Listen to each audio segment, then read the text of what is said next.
In life today, it seems everyone is rushing along a path filled with crowding, pressure, and desires. Young people worry about unstable jobs and uncertain relationships, while older individuals fret over family burdens, children, and finances. Some endlessly chase success, but never feel satisfied. Others are exhausted by complicated relationships, unsure whether to hold on or let go.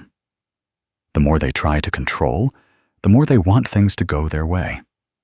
The easier it seems to spiral into disappointment. It's just like trying to tightly grasp a handful of sand. The tighter you squeeze, the more sand slips through your fingers. The Buddha once taught that peace does not come from external things, not from money, fame, or praise. Peace can only arise when the mind learns to stop, to let go, and to accept what comes and goes naturally. For all things in life are constantly changing. Nothing can remain perfectly intact forever. A green leaf today will wither and turn yellow tomorrow. A vibrant spring must eventually yield to the scorching heat of summer. Each person's life is like a river, sometimes flowing gently, at other times turbulent with waves, but ultimately still heading towards the ocean. If we resist this law, we will only add to our suffering and exhaustion. Like a rower struggling against the current, the more they try to fight the water's force, the more tired they become. But when we learn to drop the oars and let the current carry us, we feel much lighter and more peaceful. Going with the flow does not mean giving up or surrendering everything, but rather knowing how to live in harmony with the current of life. It means not craving the impossible, not clinging to what has passed. The path to rediscovering inner peace also begins here. We don't need to search far and wide for peace, nor do we need to wait for a miracle to appear. Peace, in truth, has always been within us. It's just that, for too long, we've been obscured by noise, desires, and afflictions. Once we learn to go with the flow of nature, not competing in life's race, not complaining when facing adversity, then peace will find us naturally. Just as the moon's reflection only becomes clear when the lake's surface is still. When our minds cease to be turbulent, peace gradually reveals itself. This journey isn't something distant. It starts right with the small things in daily life, accepting what we have, cherishing the present moment, and smiling in the face of what doesn't go our way. That is the beginning of the path of aligning with nature, so peace will quietly arrive as a companion. In this life, each of us has at least once sat in a daze, looking back at the path we've traveled and sighed, wondering why nothing turned out the way we wished. Sometimes we work our hardest, striving to build up our families and careers bit by bit, only for an unexpected event to arrive, and all our efforts seem to crumble. Sometimes we live in happiness, believing our love will last, but then one day, the person we cherish lets go, leaving us with an empty void. Sometimes we've just been praised and applauded, only to be suddenly criticized and pressured, causing our hearts to churn with pain. And in those moments, we often ask ourselves, why does life change so much? Why can nothing stay with us forever? The Buddha showed us a simple yet profound truth. Everything in this world that has form is subject to the law of impermanence. Impermanence means that nothing lasts forever. Everything changes and transforms according to causes and conditions. Just like the 4 seasons of the year, spring arrives and departs. Summer comes and fades. Autumn brings falling yellow leaves, and icy winter descends. Each season has its unique beauty, but none remains forever. Human life is similar. From birth, we begin a journey of change, from innocent childhood to vibrant youth, from responsible adulthood to when our hair turns white and our eyes dim. Each stage is beautiful in its own way, but no stage can be held onto. In the Diamond Sutra, the Buddha taught that all conditioned phenomena are like a dream, an illusion, a bubble, a shadow, like dew, or like lightning. One should contemplate them thus. This means that all conditioned phenomena, everything that arises and ceases, are as fragile as a dream, a bubble, dew, or a flash of lightning. They come and go, unable to be grasped. When we understand this teaching, we suffer less from changes, because we know that impermanence is the very nature of life. The Dharma-inspired channel remembers a beautiful story about Uncle Tu when visiting the Mekong Delta. Uncle Tu was a mango farmer with a vast orchard. Every year, it bore millions of fruits, and children in the village excitedly came to buy them, as did distant traders. Uncle Tu was very content, for it was the fruit of years of his sweat and toil on his homeland. Then, one year, a great storm suddenly hit. The wind raged violently, and rain poured down, whitening the sky. When the storm passed, almost the entire mango orchard was stripped bare, with fallen fruits scattered everywhere, a severe loss. Uncle Tu sat on his porch, looking at the garden with tears in his eyes. All his hopes were shattered in a single night. Everyone in the village felt sorry for him. Some advised him to abandon farming and try something else. But he quietly gathered the remaining fruits, then took his hoe to till the soil, fertilize, and care for each mango tree. The following year, heaven showed mercy.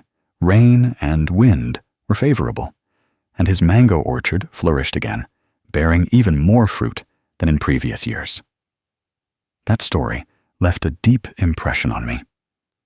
Life is like that mango orchard, sometimes abundant, sometimes depleted, sometimes full, sometimes empty. We cannot prevent storms, nor can we hold on to the sweet harvest forever. But we can learn to accept impermanence, learn to rise after loss, and continue to cultivate for tomorrow. Like Uncle Tu, thanks to his patience and acceptance of the law of impermanence, his heart remained calm, and his faith grew stronger. If we look closely, impermanence not only brings loss, but also offers us hope. Precisely because of impermanence, today's suffering will pass, present sorrow will dissipate, and wounds will heal. Thanks to impermanence, moments of darkness will give way to light. When we understand this, we will despair less in suffering, because we know no storm lasts forever. No darkness can obscure the dawn. In everyday life, we are often too accustomed to clinging to everything, from material possessions to emotions. When we gain something, we want to hold it tightly. When we lose it, we suffer endlessly. But if we remember that everything is governed by impermanence, we will be less attached. Instead of wanting everything to stand still, learn to see life as a flowing river. A river never stops. The water of today is not the water of tomorrow, but it is precisely because of this that the river can flow forever. Human life is the same. Change is its very breath, its vitality. To practice accepting impermanence, we can start with the smallest things. Practice observing a falling leaf to realize that all beauty will fade.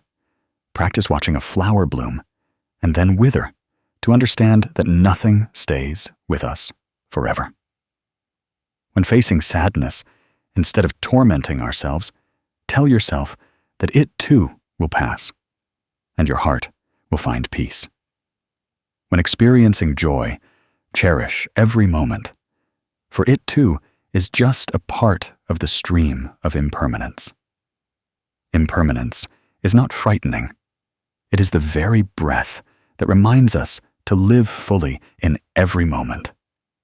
When we open our hearts to accept impermanence, our hearts become lighter, and many burdens are lifted.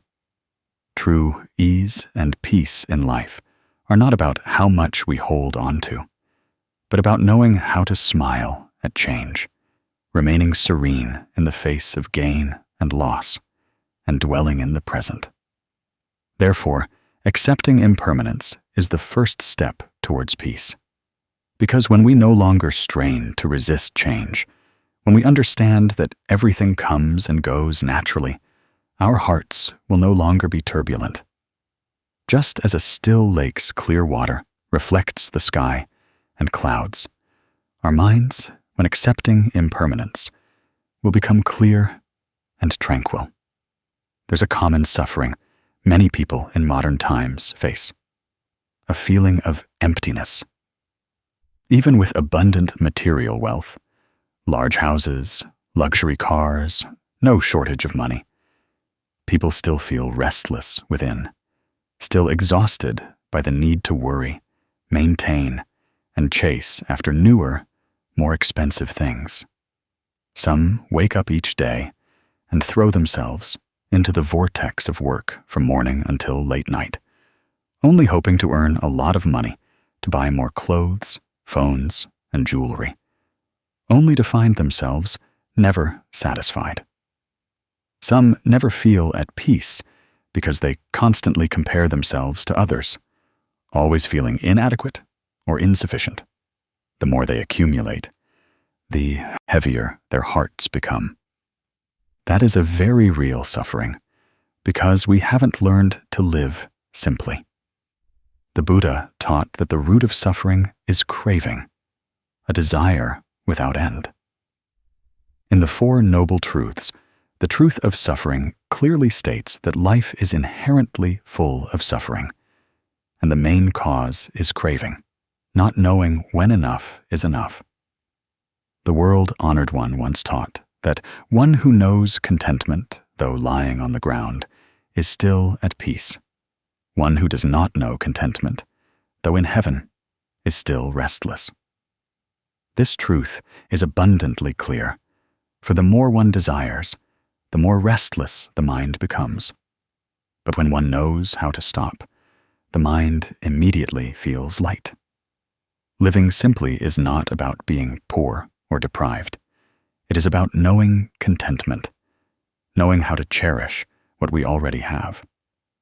I remember a small but very meaningful story about Ms. Lan, a seamstress who lived on the outskirts of the city. Her house was only 20 square meters with an old tin roof and sparse furnishings, just a few wooden chairs, a small table, and a sewing machine that had been with her for over a decade. Yet, stepping into her home, everyone felt a warm, pleasant atmosphere. She often smiled gently, sewing clothes for customers while sharing cheerful stories. In the afternoon, she would pick some vegetables from her garden, cook a simple meal, but it was always filled with laughter.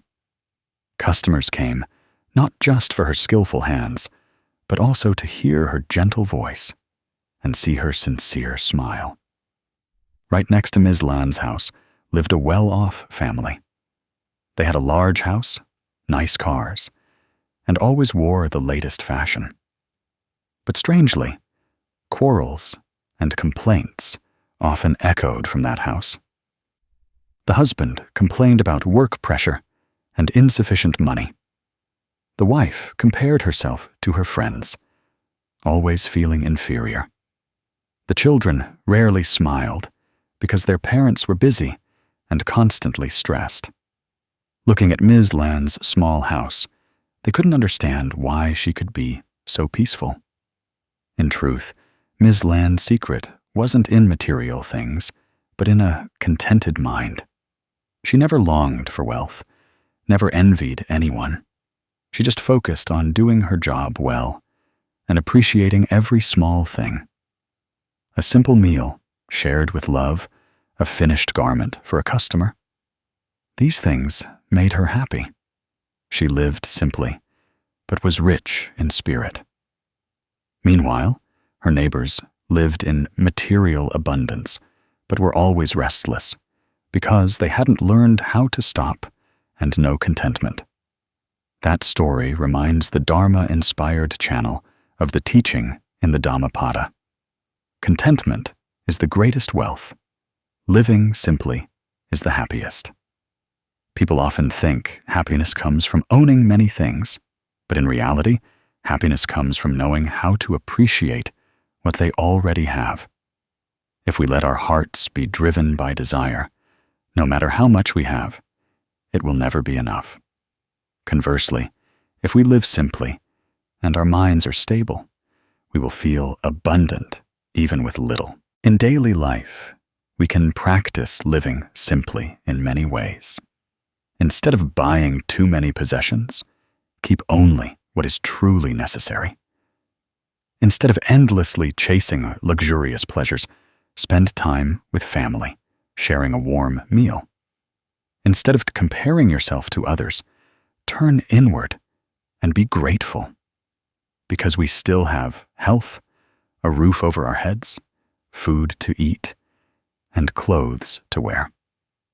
When we know how to stop at enough, we will find our hearts open and light. Living simply is also a way to align with nature. Nature is inherently unpretentious and uncomplicated. A falling leaf is beautiful. A blooming flower can stir the heart. Only humans pile on endless desires, making their minds heavy. When we learn to be simple, we will see that life is already abundant. Practicing simple living not only brings us peace, but also helps us cultivate compassion. When we consume less, we learn to share more. When we live slowly, we have time to listen and understand others. Happiness now no longer comes from luxury items, but from the smiles of loved ones, from moments of serenity while watching the afternoon sun or listening to the wind. Therefore, living simply is the secret to peace. It is not wealth or deprivation that determines happiness, but a contented mind. A small house can overflow with joy, while a magnificent villa can sometimes be filled with restlessness. Those who appreciate small things will always be at peace, because happiness is not far away, but right in how we live each day. Life today can sometimes suffocate us with pressure. Pressure from work, from societal comparisons, from our own desires. Sometimes we've just received our paycheck, only to find it insufficient, because expenses flow endlessly, one after another. As soon as we achieve something, a new desire immediately arises in our hearts, bigger, higher, more expensive. The human mind seems to find it difficult to stop, always jostling between want and need. This inability to stop makes us tired, throwing us into an endless cycle.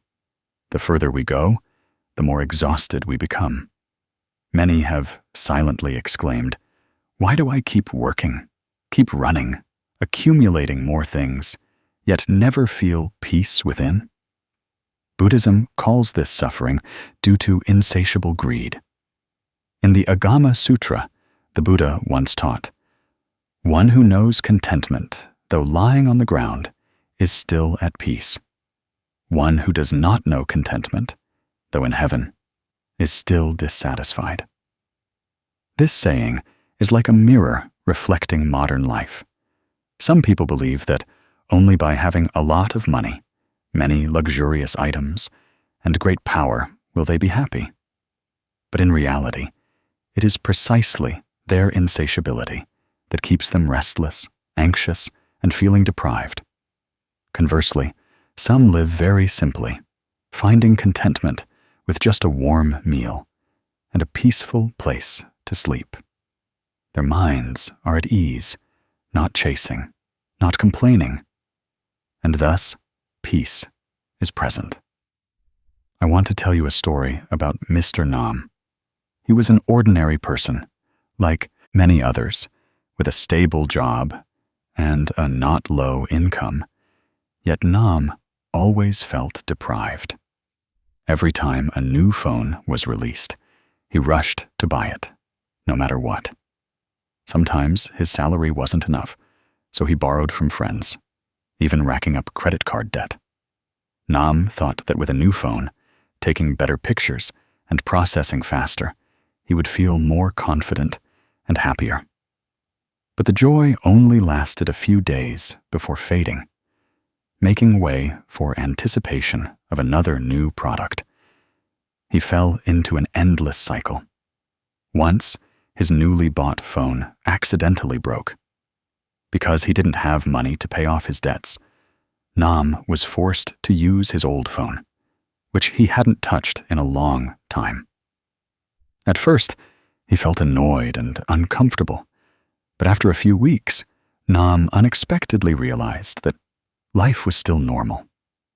He could still make calls, send messages, and easily contact loved ones.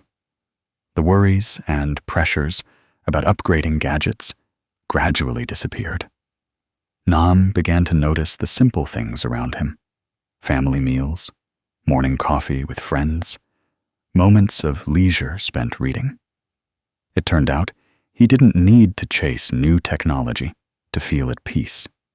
It was letting go of the habit of wanting more and better that made him feel lighter. That story isn't just about Nam. It's a mirror reflecting ourselves. Each of us, more or less, has a new phone in our mind. It might be a luxury item, a status, or an achievement. We think that only by having it will we find peace. But in reality, the more we cling, the more we push ourselves into pressure. The Buddha clearly stated in the Four Noble Truths that the cause of suffering is craving, an endless desire. When we harbor greed, we open the door for afflictions to enter. Knowing contentment does not mean abandoning all effort or giving up everything. Contentment means cherishing the present, being satisfied with what we have, while still striving to live virtuously, wholesomely, and meaningfully. We still work, still care for our families, but without emphasizing the need to surpass others, without defining our worth by success or failure. At that point, we naturally feel lighter, just like when drinking water.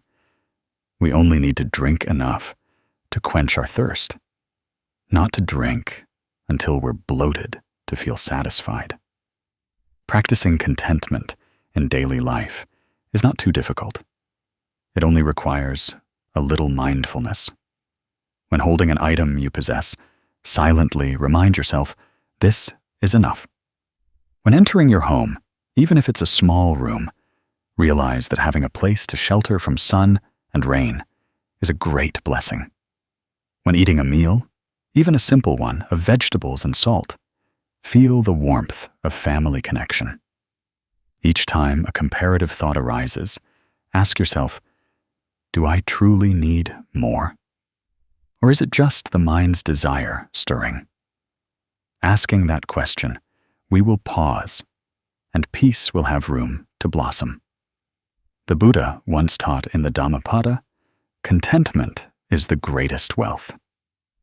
A person with many possessions, but no contentment, still suffers. But a person with few possessions, who knows contentment, is at peace. True wealth is not in external possessions, but in inner ease. It's a kind of wealth no one can take away. Try looking back at your day. Sometimes we spend hours browsing online, looking at advertisements, and countless desires arise.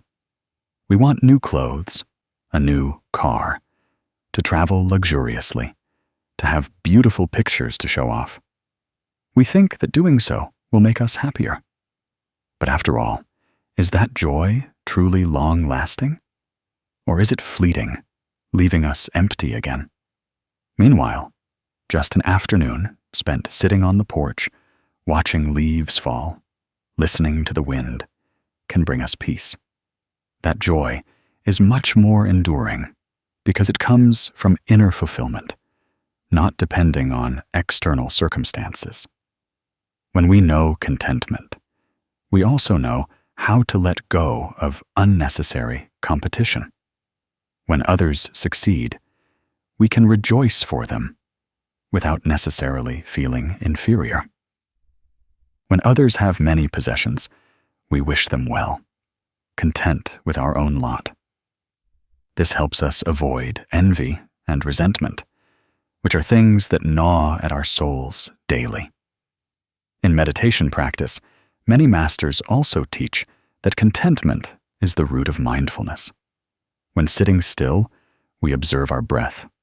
Breathing in, we know we are breathing in. Breathing out, we know we are breathing out. We don't wish our breath to be longer or shorter. We just know that the breath is there, and that is enough. This contentment in meditation is not limited to the breath, but extends to daily life.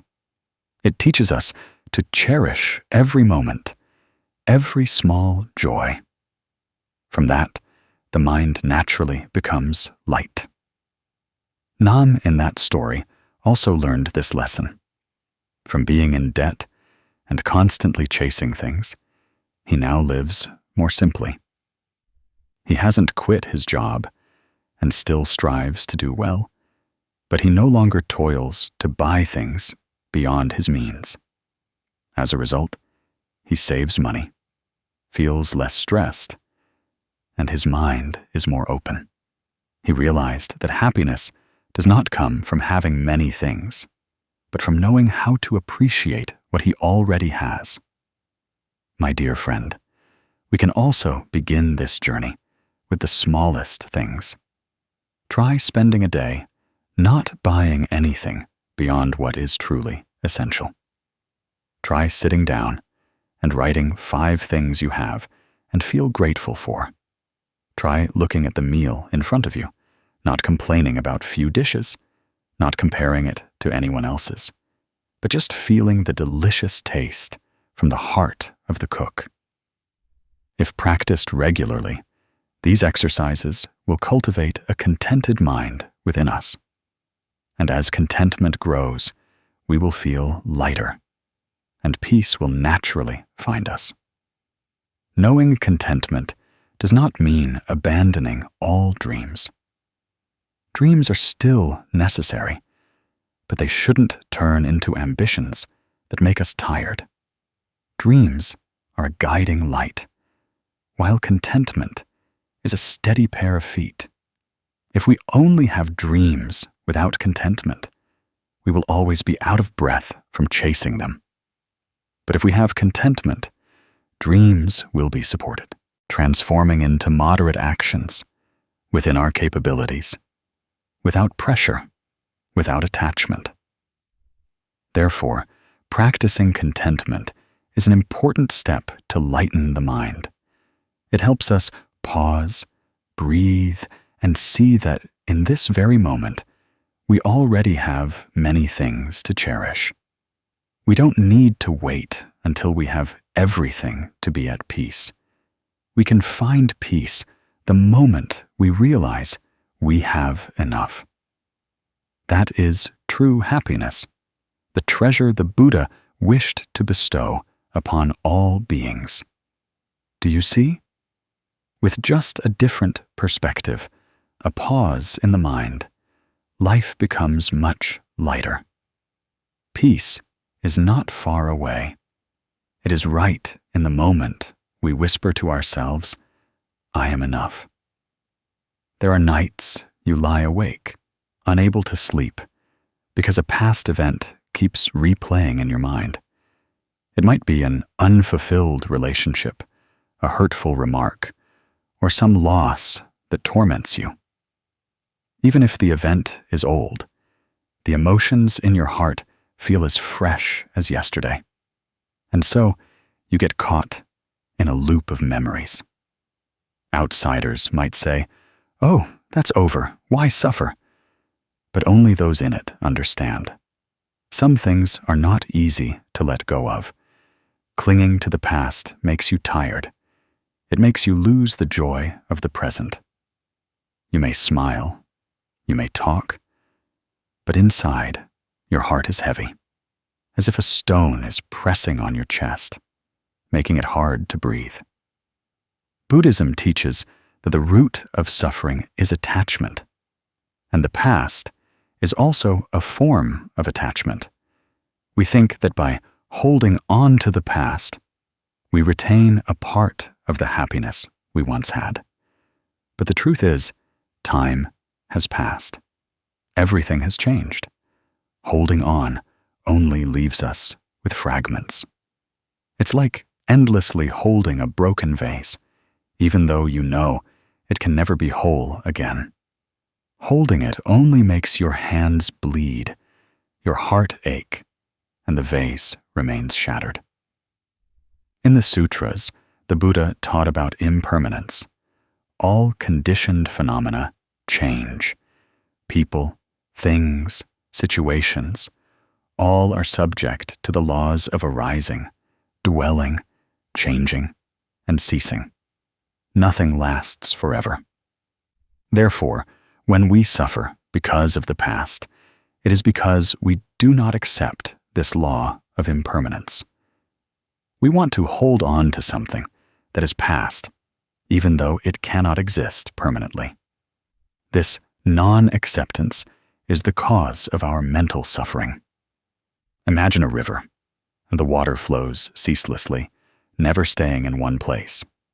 If you try to hold a handful of water, it will quickly slip away. But if you keep trying to grasp it, all that remains is emptiness and wetness in your hand. Life is the same. If some things have passed, let them go.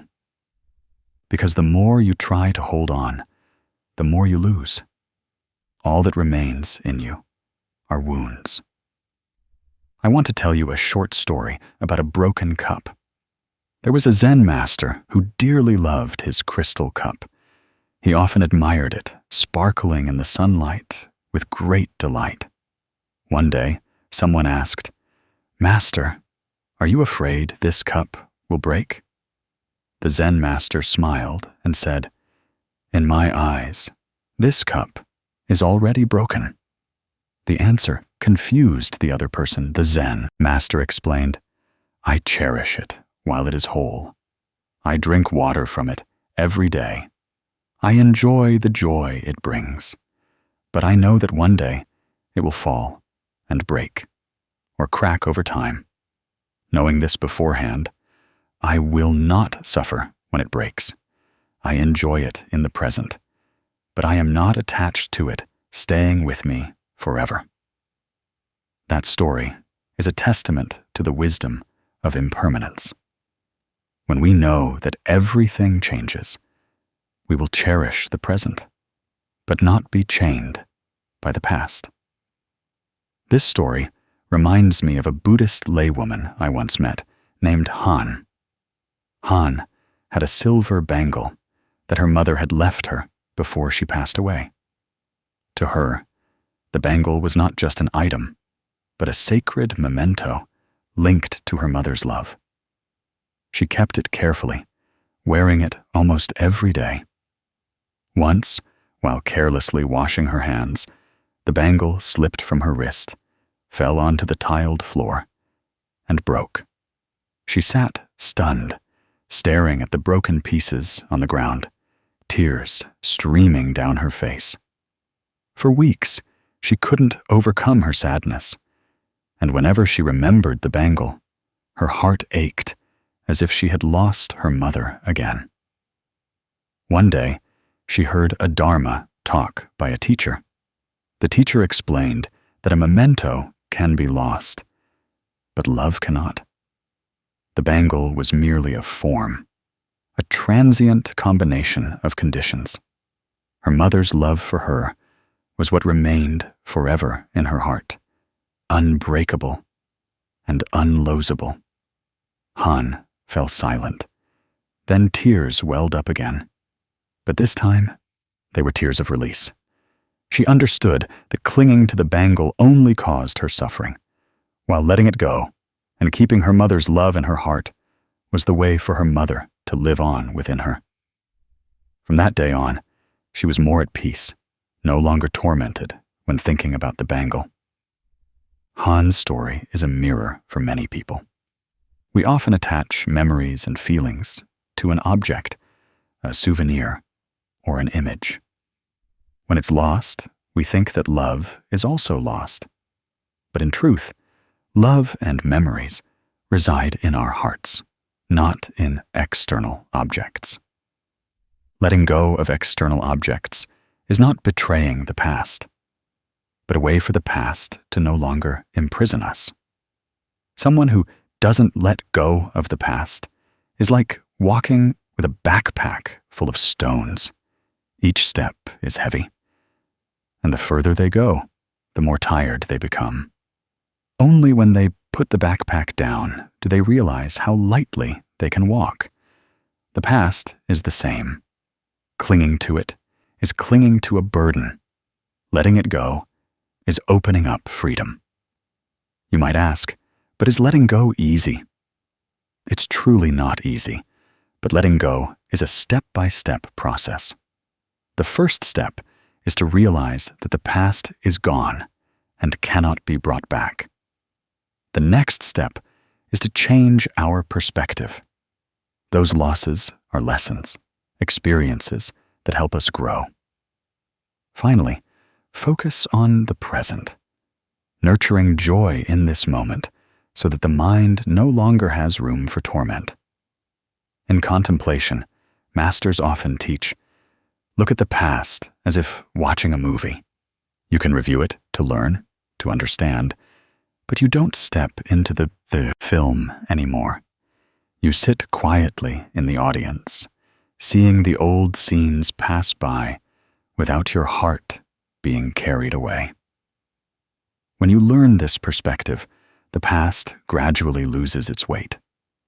Someone once asked the Buddha, "How can one be happy?"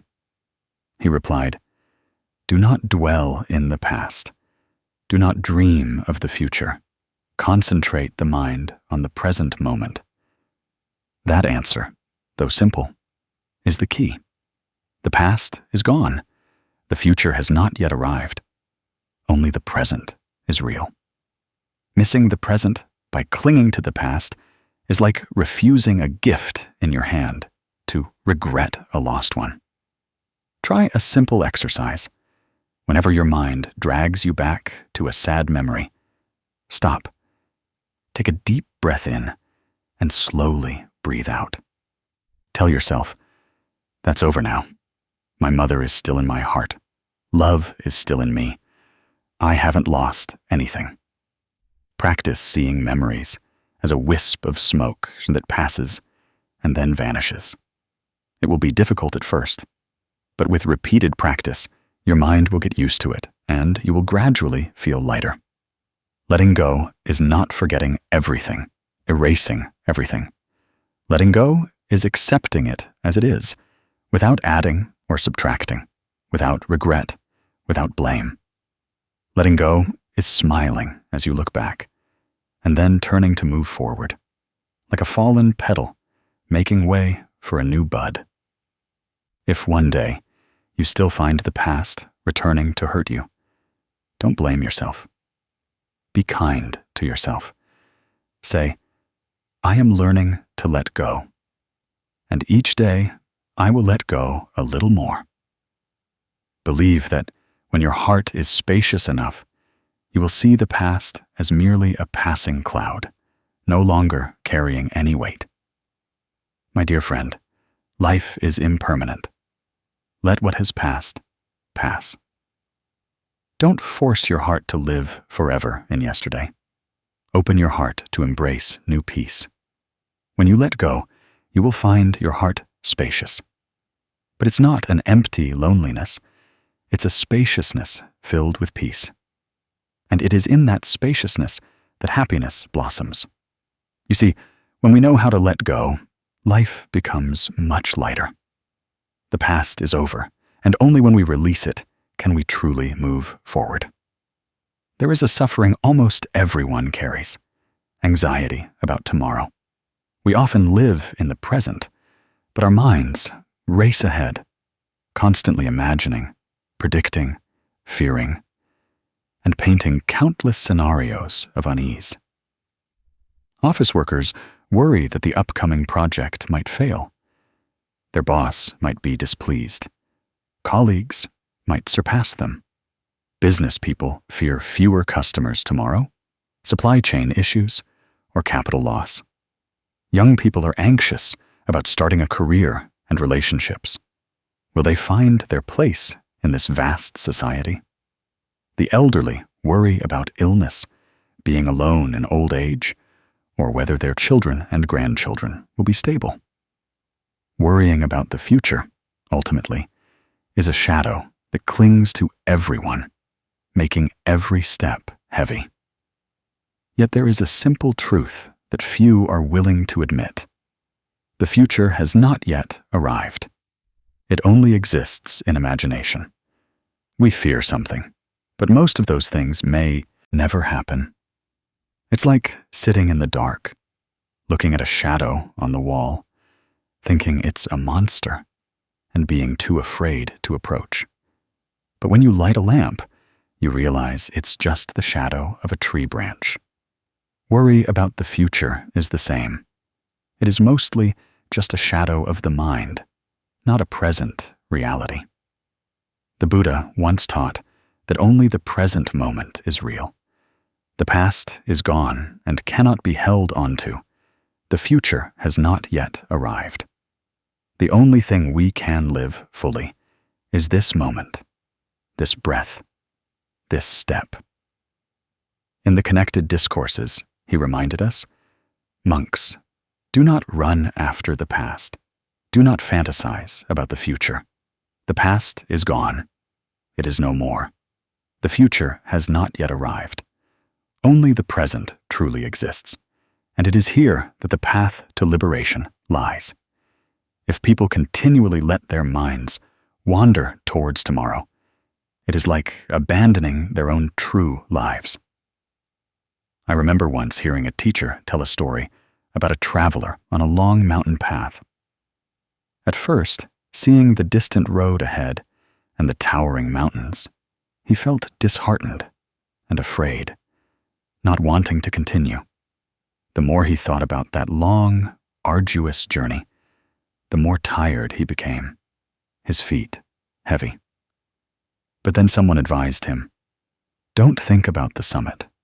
Just focus on taking one small step at a time, breathing steadily, and enjoying the scenery on both sides. Immediately, his mindset changed. He walked in short segments, enjoying each flower, listening to the stream flow. And suddenly, the road no longer seemed so long. When he stopped worrying about the long journey and just walked in the present, each step became lighter, and he eventually reached his destination. That story suggests that human life is like a long journey. If we constantly look far ahead, fearing what has not yet come, we will exhaust ourselves. But if we know how to live day by day, hour by hour, know how to breathe, how to smile, then happiness is present right on the journey, not just at the destination. There's a very ordinary story the Dharma-inspired channel once heard about a driver named Bin. He specialized in long-haul driving at night. Journeys covering hundreds of kilometers constantly stressed him because he kept thinking about the long road ahead. Would the car break down? Would he have enough energy to make it all the way? The barrage of worries turned each trip into a mental battle. Once, during a Dharma talk, he heard the teacher say, "Focus on each short segment of the road. Let your mind dwell peacefully in each curve, each street light along the way, instead of just thinking about the destination." So, on his night drive, he tried to let go of his worrying habit. He drove, only paying attention to the road he was on, occasionally admiring the trees by the roadside, watching the moon peeking from behind the clouds, then taking a long breath, feeling the cool freshness of the night air. Strangely, he felt the journey seemed shorter, his mind was lighter, and he arrived safely without the heavy feeling he used to have. Bin's story makes us realize that worry about the future is actually a trap of the mind. When we focus too much on what hasn't arrived, we inadvertently miss what is present. People often say that worrying doesn't make tomorrow less difficult. It only makes today lose its peace. So why are we willing to trade the tranquility of the present for something that may or may not happen tomorrow? According to Buddhist teachings, anxiety stems from self-clinging and a lack of mindfulness. When we believe we can control everything, we fear what is beyond our grasp. But life is impermanent, conditions change, and nothing can be fully held onto. Instead of resisting what has not yet happened, we can practice breathing in the present, learning to accept that everything arises according to causes and conditions. When our minds dwell in the present, worry about the future naturally dissipates like smoke in the wind. To practice, each person can start with very small things. In the morning, upon waking, instead of immediately thinking about work and the day's pressures, we can spend a minute breathing deeply, smiling, and thanking life, because we have another day to live. When eating a meal, instead of rushing to chew and then thinking about upcoming tasks, we can chew slowly, savoring the taste of each bite, listening to the laughter of loved ones beside us. When walking on the street, instead of anxiously checking the time, we can walk slowly, listen to the rustling leaves, look at the sky. All these things, though small, are ways for us to return to the present. And only then can peace truly be present. One might ask, if we don't worry about the future, how can we plan? How can we live responsibly? In reality, living in the present doesn't mean giving up or abandoning everything. The Buddha didn't teach us to be lazy, but to be mindful. We can still plan, still work towards goals, but without letting our minds be completely consumed by unfulfilled projections. We plant a seed today, care for it with mindfulness, and tomorrow the tree will naturally grow. We only need to fulfill our duties in each moment. As for the outcome, let karma decide.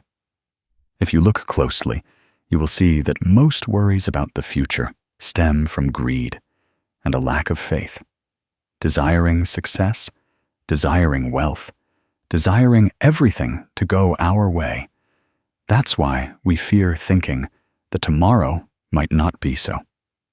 If we lessen our greed and are content with what we have, our worries will immediately decrease by half. At the same time, when we believe in cause and effect, believing that sowing good seeds will surely yield good fruit, then we will no longer be restless or anxious. A grain of rice planted cannot immediately become a stalk, but we trust that in season it will bloom. The future is the same. If today we live virtuously and responsibly, tomorrow will naturally bring sweet fruits. Someone once likened worry about the future to carrying a heavy backpack full of stones and then continuing to bend down to pick up more stones to add, even though the journey has just begun. The more we think about what's ahead, the more burdens we pile on ourselves. If we know how to put the backpack down and walk lightly step by step, the path will be much easier. Life doesn't force us to carry those stones. We only force ourselves. Sometimes we need great courage, the courage to live fully in the present, the courage to smile when we don't know what tomorrow holds, the courage to love when we're unsure if that love will be reciprocated, the courage to sow seeds when we don't know when the harvest will come. And strangely enough, when we possess such courage, our souls become lighter, because we cease to be haunted by a shadow named future. People often wait until they achieve something new, believing that only then will they be happy. But happiness is not in the future. It is right here. Happiness is when we know how to breathe on a peaceful morning, when we hear the laughter of children, when we sit with a warm cup of tea on a rainy day. If we appreciate these small things, why wait for some distant day? You can try, just once, to dedicate an entire day to living without worrying about tomorrow. Just do the day's work.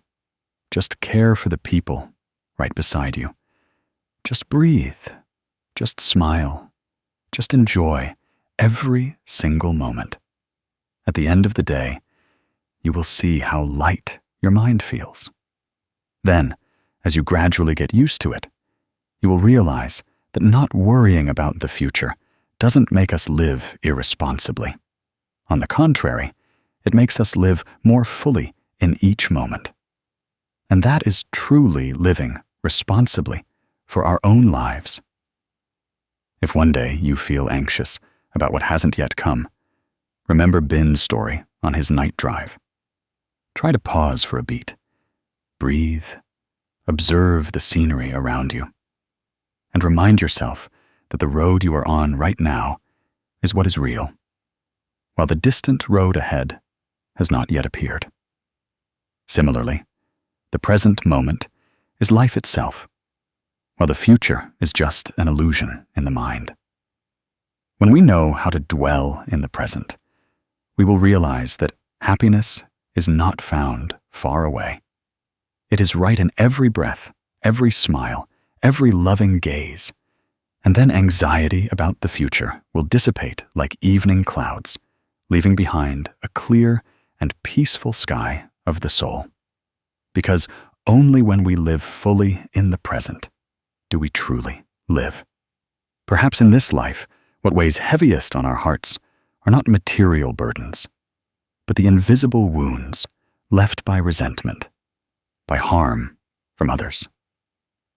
There are memories we thought we had forgotten, but just an unintentional remark or a fleeting image is enough to stir up so much pain and bitterness. Many people live outwardly smiling, but deep in their hearts, they still harbor shadows of the past. They still cannot forgive those who hurt them, nor can they forgive themselves for allowing that pain to linger for too long. Yet the Buddha taught that resentment is like picking up a burning coal with the intention of throwing it at someone else. But before throwing it, our own hand is already burned. Blame and anger are the same. The one who holds it in their heart is the first to suffer. Forgiveness does not mean we accept injustice, nor does it mean we forget everything that happened. Forgiveness is a release within the mind. It is when we choose not to let old wounds bind us, not to let painful memories imprison our steps. Forgiveness is a gift we give to ourselves first, because it helps us feel lighter, helping our souls be liberated from the cycle of resentment. In Buddhism, forgiveness is linked to the practice of compassion. Compassion is not just loving all beings, but also understanding and empathy.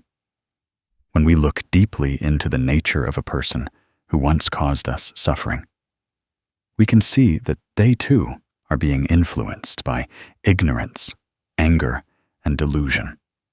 The person who spoke harshly to us, the person who hurt us, sometimes they are just victims of their own suffering and pain, which they don't know how to transform. If we continue to harbor hatred in our hearts, we are turning ourselves into companions of that very suffering. But when we know how to forgive, we stop the cycle, not allowing that suffering to spread further. I want to tell you a short story, the story of Mr. Lum, a farmer living in a peaceful rural area. Mr. Lum was gentle and lived harmoniously with his neighbors. However, many years ago, he had a conflict with his neighbor, Mr. Tree. It started with a small piece of land, seemingly insignificant. But then words were exchanged, and neither side would yield. Hot-tempered Mr. Tree let slip an offensive remark, and Mr. Lum, out of pride, held a grudge in his heart. From then on, the two families, once close, turned their backs on each other, no longer visiting, even avoiding eye contact on the street. This simmering anger lasted year after year, keeping Mr. Lum's heart constantly heavy. He often lamented that because of Mr. Tree, his family couldn't find peace, that if it weren't for that neighbor, his life would have been so much lighter. Until one day, Mr. Lum heard a Dharma talk at the local pagoda. That day, the venerable teacher spoke about compassion and the power of forgiveness. He said that if there is even an ounce of resentment left in our hearts, it is a chain that binds us. Only when we forgive can the mind be free. That teaching lit a lamp in Mr. Lum's heart. He went home and pondered deeply. He realized that for all those years, he was the one who suffered most from that grudge. Mr. Tree might also have been angry and sad, but he probably continued to live normally. Only Mr. Lum kept his heart heavy, losing so much joy. Then one day, passing by, Mr. Lum saw Mr. Tree, now old and frail, his back hunched, his hands trembling as he carried water. Suddenly, his heart softened. He realized that they were both human, both aging with the years, both destined to return to dust. Why let small resentments make this short life even heavier? That day, Mr. Lum walked over and softly said, "Let me give you a hand." Just that simple sentence seemed to dissolve years of animosity. Mr. Tree was surprised. Then tears welled up. They both looked at each other in silence, no more words needed. But in their hearts, forgiveness had blossomed. From that day on, Mr. Lum lived much lighter. He smiled more often, slept better. He realized that forgiveness was not just liberation for others, but more importantly, liberation for himself. That story may be very simple, but it is clear proof that forgiveness is the key to opening the soul. Each of us in life has, to some extent, experienced hurt. It might be from unintentional words from friends, betrayal in love, injustices at work, or the coldness of family members. If we hold on to each of these wounds in our hearts, they will become chains that imprison us. We carry them wherever we go. Everything we do feels heavy, and we constantly feel incomplete. But if we learn how to forgive, our minds will be like a vast sky. Even if the wind blows, it cannot leave a lasting trace. Of course, forgiveness is not easy. Some wounds are too deep. Some pains seem impossible to fade. But the Buddha taught that forgiveness is not a one-day or two-day affair, but a process of cultivation. First, we need to practice looking deeply to see that the person who hurt us actually acted from ignorance, from a lack of understanding, or from their own suffering that they didn't know how to resolve. When we can see that, our hearts may soften. Next, we learn to let go gradually. Each day we practice letting go a little, reminding ourselves that anger does not bring peace. Only forgiveness helps us walk lightly.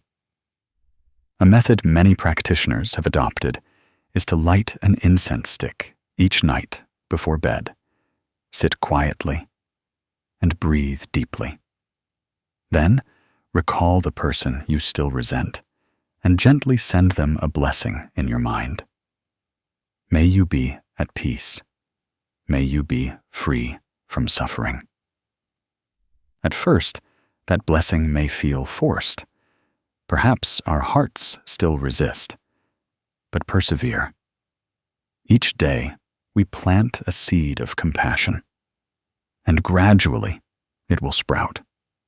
One day, we will feel truly light when thinking of them, and that is when forgiveness has bloomed in our hearts.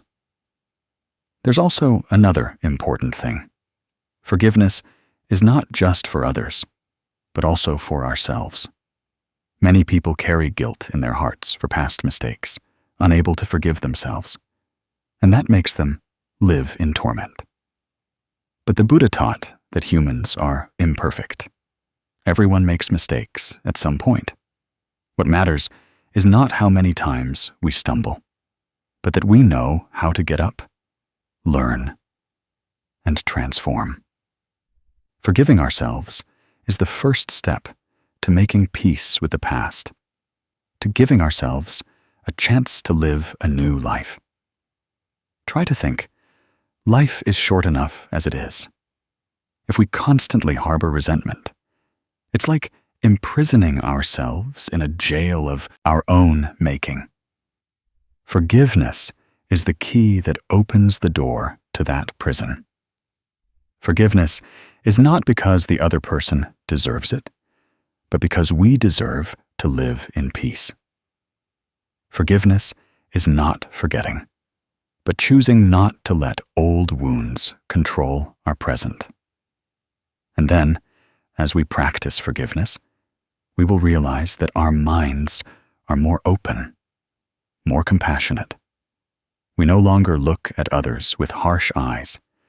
Instead, we see them as simply human beings struggling in this impermanent sea of life, just like ourselves. At that point, we truly step onto the path of liberation that the Buddha taught. So, my dear friend, if today your heart still holds some resentment, still has a name that makes your heart ache whenever you remember it, then please begin practicing forgiveness right this moment. Take a deep breath and tell yourself, I let go. I choose to forgive. You may not achieve it perfectly, but believe that as soon as you initiate the intention, the path to liberation has begun to open. Because forgiveness is not just an act, but a journey. Little by little, each day, with each gentle step, you will find your heart gradually healed. And when one day you can look back at the past without your heart being disturbed, that is the moment you are truly free. Forgiveness is the liberation of the soul, allowing us to live in peace, in compassion, and in boundless love. Perhaps in life today, what causes many people suffering is not just work pressure, the busyness of making a living, or losses in relationships, but also the gradual hardening of the heart in the face of suffering around them. There are times when we hear that someone has met with misfortune, an animal has been abandoned by the roadside, or a neighbor lives in loneliness. Our hearts briefly sag, but then we quickly move on. We tell ourselves we have too many worries to care about other people's problems. But it is this indifference that makes us drier, making life lack warmth, and our souls grow heavier each day. How many times have you sat alone in the night, suddenly feeling empty, as if something important has been lost, but you can't name it? In truth, that loss is nothing other than compassion. In Buddhist teachings, compassion, to be, is considered the core, the key that opens the door to peace for oneself and all beings. To means bringing joy. Be means alleviating suffering. Compassion is not just a virtue, but a way of life, an energy that nourishes the soul. The Buddha once taught that a person with wisdom, but lacking compassion, their wisdom can become cold. And a person full of compassion, but lacking wisdom, can easily fall into weakness. Therefore, compassion and wisdom must go hand in hand. But it is compassion that is the fear, warming the heart, melting away resentment, jealousy, and distances. If we pay attention, much of human suffering stems from the building walls around ourselves. We fear being hurt. We fear being taken advantage of. So we shrink our hearts. But the more we shrink, the more we lack the vital air of love, eventually suffocating within that invisible cage. The Buddha once likened the human mind to a mirror. The mirror is inherently bright, but due to dust, it doesn't reflect clearly. The heart is inherently soft, but due to selfishness and indifference, it becomes hard. Only when the dust is wiped clean does the mirror shine again. Only when we open our hearts with compassion do we feel light and free. There is an anecdote in the Buddhist sutras that says, once a Buddhist layperson on his way to the temple encountered a wounded snake. Everyone was afraid and avoided it, but he stopped, found a way to move the snake off the road, and placed it safely in a bush. His companions criticized him for being foolish, for saving a snake that might bite him and gaining nothing. He just smiled and said, "The snake also knows pain, also knows fear. Saving it is also saving my own compassion." That seemingly small act planted a quiet joy in his heart and in the hearts of those who witnessed it. That is the power of compassion. It doesn't need to be grand. It doesn't need recognition. Just a wholesome intention is enough to create a wave of warmth that spreads. In everyday life, we can also encounter many similar stories. I remember once it was raining very heavily. The road became muddy and desolate. Through the blinding rain, Ms. Mai, a woman living in a small village, saw a soaking wet puppy trembling under the eaves of an abandoned house. Passers-by glanced at it, but quickly rushed to avoid the rain. No one stopped.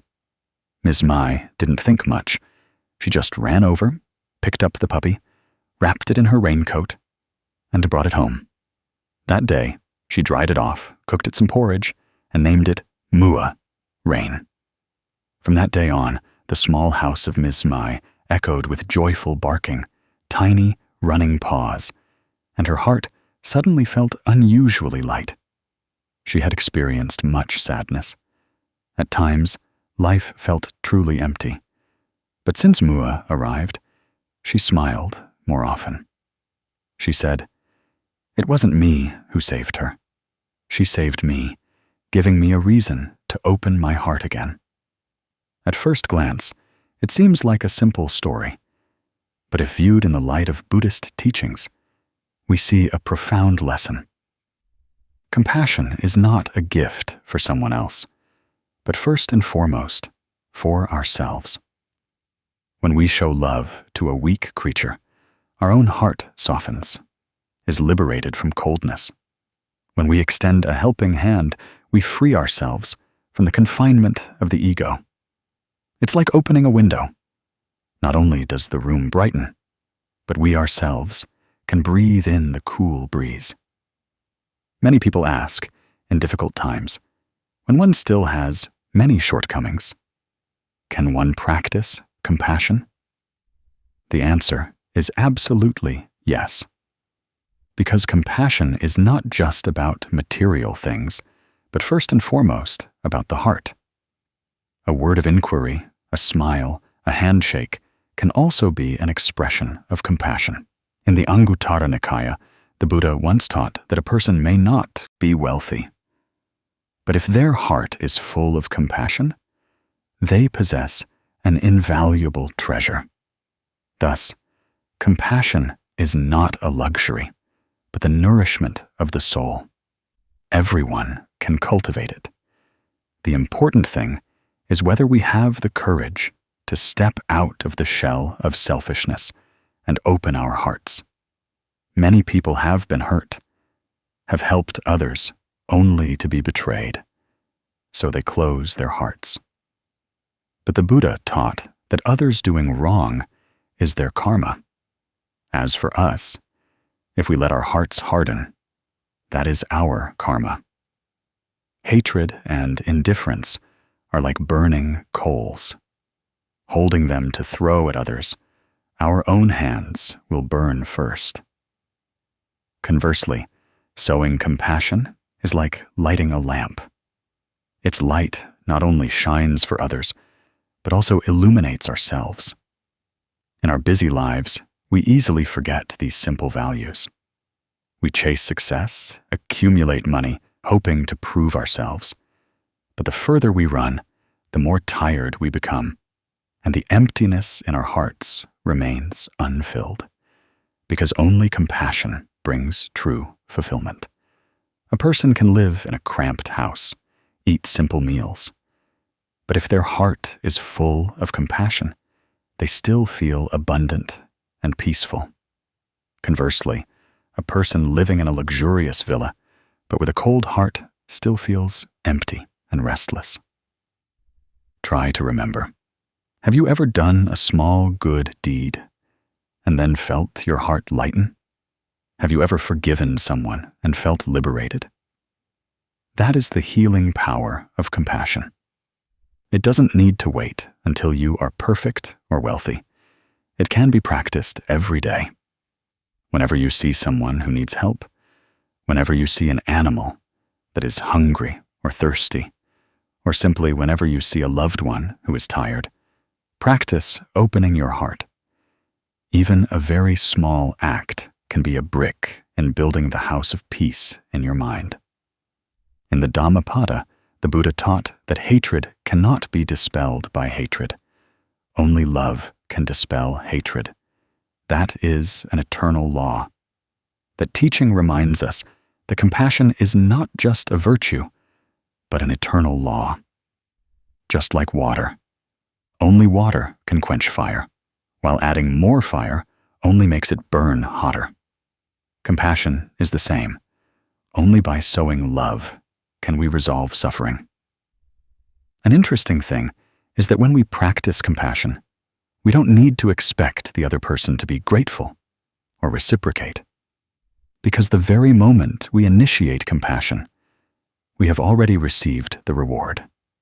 That reward is inner peace, a light smile, a peaceful sleep. Just like Ms. Mai saving the lost dog, the dog may never fully understand her kindness, but she herself is the one who feels happy. And that is the true value. Of course, cultivating compassion is not an overnight task. It requires training. It requires mindfulness. Sometimes we lose our temper. Sometimes we are selfish. Sometimes we unintentionally hurt someone. But if we know how to return, to repent, and to continue sowing seeds of compassion, then little by little, our hearts will soften.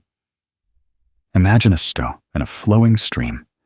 Water drips day after day, month after month, eventually wearing down the stone. Compassion is the same. Each small act, each wholesome thought will gradually transform the soul. My dear friend, perhaps you have suffered from the indifference of others. Perhaps you have longed for someone to care and comfort you. Then you be the one to sow the seeds of compassion first. Because when you give, the universe will give back. When you open your heart, life will open up to you. And even if no one reciprocates, you will have been healed by your own love. Compassion is not a theory, but a lived experience. Try once to listen with your whole heart. Try once to help without calculating. Try once to forgive unconditionally. You will feel light as a cloud, clear as a stream, and peaceful as a harvest field. That is the reward of compassion, a reward no one can take away. When we live with compassion, life suddenly becomes simple. We no longer have to compete, no longer have to complain. We understand that each person is suffering in their own way, and what they need is not judgment, but sharing. We also realize that every living being around us deserves compassion, whether it's a person, an animal, or even a tree, a stone, because all are coexisting in this current of impermanence. When we understand this, we no longer feel lonely, but connected to all things. Thus, boundless compassion is the key to healing. It opens the door for us to escape the prison of hatred, selfishness, and loneliness. It brings us freedom of the soul, a freedom that no money or power can buy.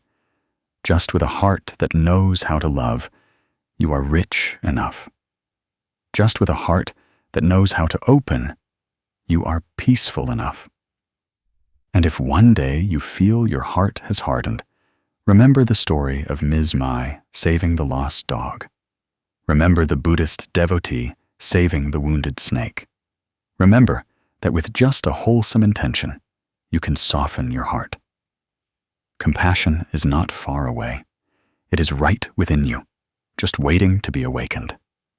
Try listening to your own breath, feeling each heartbeat, and whispering in your mind, "May I be at peace. May all beings be at peace." That prayer doesn't need a witness, but it will plant a seed of compassion in your heart. And when that seed sprouts, your life will be fresher, more serene. Because ultimately, as the Buddha taught, compassion is the source of all happiness, the wellspring of peace.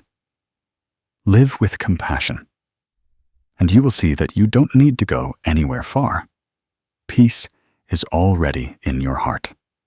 My dear friend, suffering is always present in this life. Sometimes it comes gently, like a breeze, causing a fleeting sadness, but sometimes it overwhelms like a great storm, shattering all the faith and hope we once held. Some people suffer from unfulfilled relationships. Some are exhausted by unfavorable work, and others sit in the dark, looking back at their lives and sighing over countless failures. It seems suffering is something each of us must face at least once in our lives. But have you ever wondered why suffering comes? And more importantly, what can we do to not be engulfed by it, but instead transform it into an opportunity to grow, to walk more steadily on the path to finding inner peace? The Buddha once taught that life is a sea of suffering. The Four Noble Truths, his first discourse, clearly elucidated this truth. Suffering is not a punishment, nor is it life's injustice. It is simply an inherent part of the human condition. Where there is birth, there is suffering. Where there is love, there is separation. Where desires are not fulfilled, sorrow arises. But if we stop there, we easily fall into despair.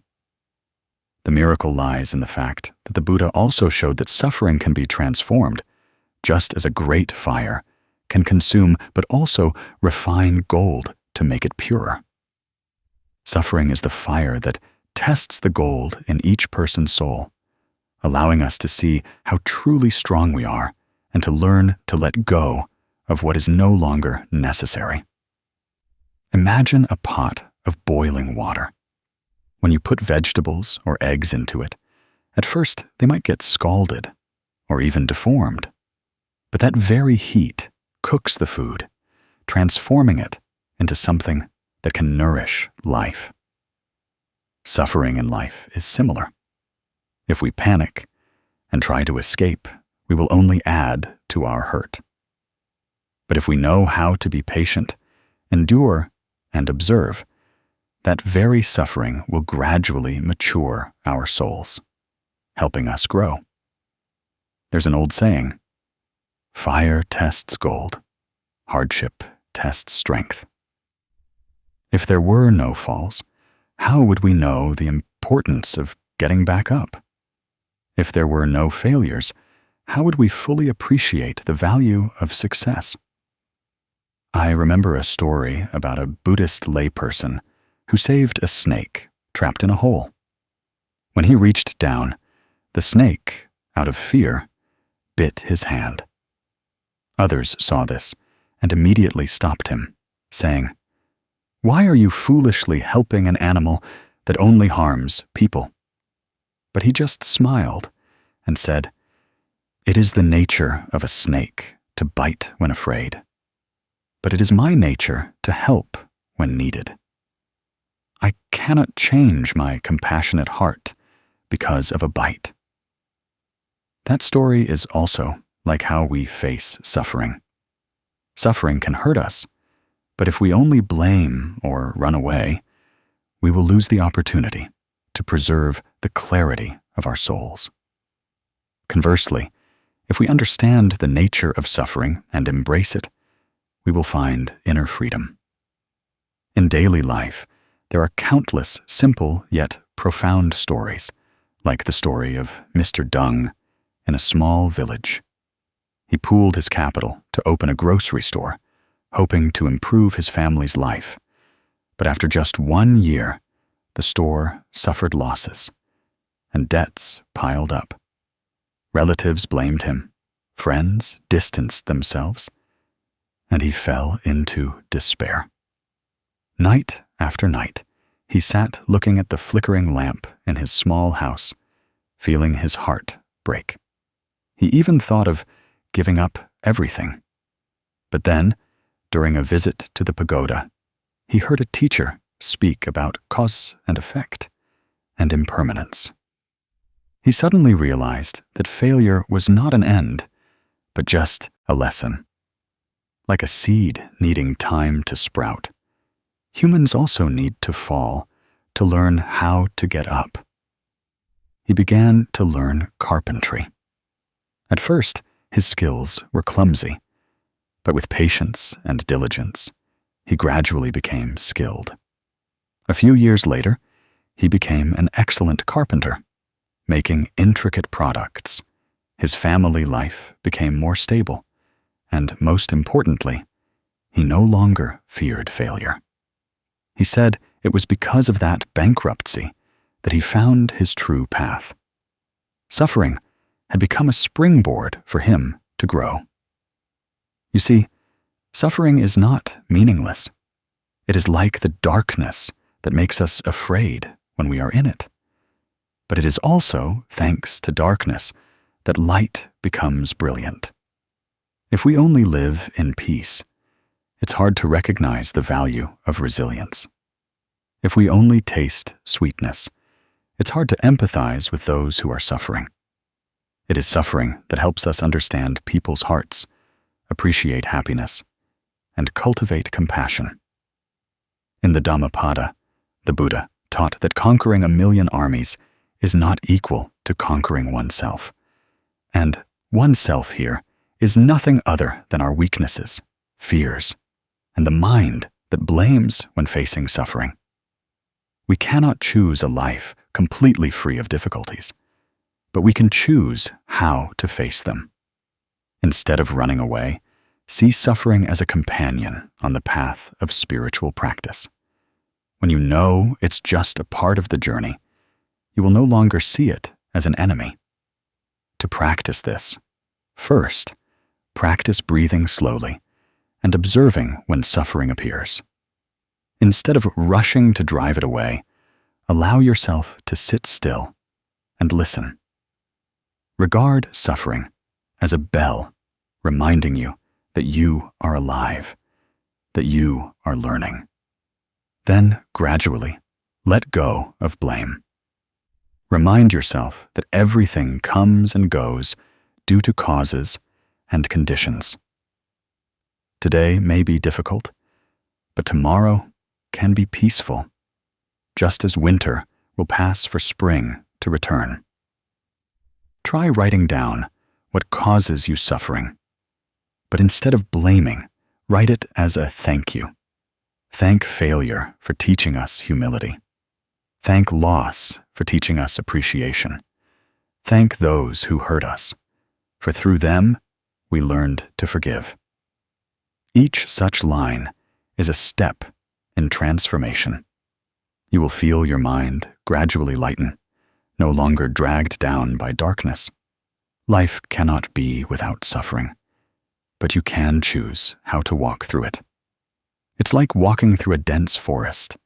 You cannot clear all the thorns and roots, but you can take each step carefully, carrying the light from the torch in your hand. That light is mindfulness, the faith that suffering is only a small part of a long journey. One day, when you look back, you will smile and realize that it was precisely those difficult days that built your strength today. So when suffering comes, please do not be afraid. Breathe, smile, and silently tell yourself, "Thank you for giving me the opportunity to grow." Then you will see that beyond the darkness, the light of peace always awaits you. Everyone in this life desires a full life. When young, we often dream of a spacious house, a stable job, abundant assets, so our parents can enjoy old age and our children can receive a good education. That dream is not wrong, as it reflects legitimate care for family. But amidst the hustle of making a living, sometimes we ask ourselves, how much is enough? Some toil their whole lives, saving every penny. Some throw themselves into working extra hours, day after day. By the time they look up, their health is worn down, their souls parched. Material possessions can bring convenience. But is it the sole foundation of happiness? Many times, precisely because we chase material things too much. We lose inner peace. The Buddha once taught that money, fame, and status are merely conditioned phenomena that arise and cease, not existing forever. A person who hoards much gold and silver cannot take it with them when they close their eyes. What remains is merit, love, and the good deeds we have sown. When we become attached to material things, seeing them as the ultimate goal, it's like binding ourselves with an invisible chain. The more we want, the more we fear losing. The more we fear losing, the more restless we become. Conversely, if we know how to regard material things only as a means to sustain life, we will gain a light freedom. Imagine a crystal glass. If you think it's priceless, you'll always be afraid it might break. Every time someone touches it, your heart will skip a beat. But if you understand that it's just a glass made to serve water, then even if it breaks one day, you can still smile because it has fulfilled its function. Life is the same. Material possessions are just the glass, while spirit, love, and peace are the water that nourishes our lives. I remember a story about Uncle Ba's family in a poor rural area. Uncle Ba was a farmer, knowing only fields and rice paddies year-round, dressed simply, and his small house had nothing valuable. But every afternoon, when the farm work was done, the whole family gathered around a simple meal, sometimes just a bowl of vegetable soup with a little braised fish. Yet laughter always filled the air. After the meal, Uncle Ba would take out his old guitar and play a few tunes. The children would sing along. That simple happiness spread, warming the hearts of anyone who visited. In contrast, another family in the same village was wealthier. They had a large house, fancy cars, and ample possessions. However, their meals were cold. Everyone stared at their phones, and laughter was rarely heard. Looking at these two life situations, we understand that much material wealth doesn't necessarily bring happiness. Love and sharing are the true wealth.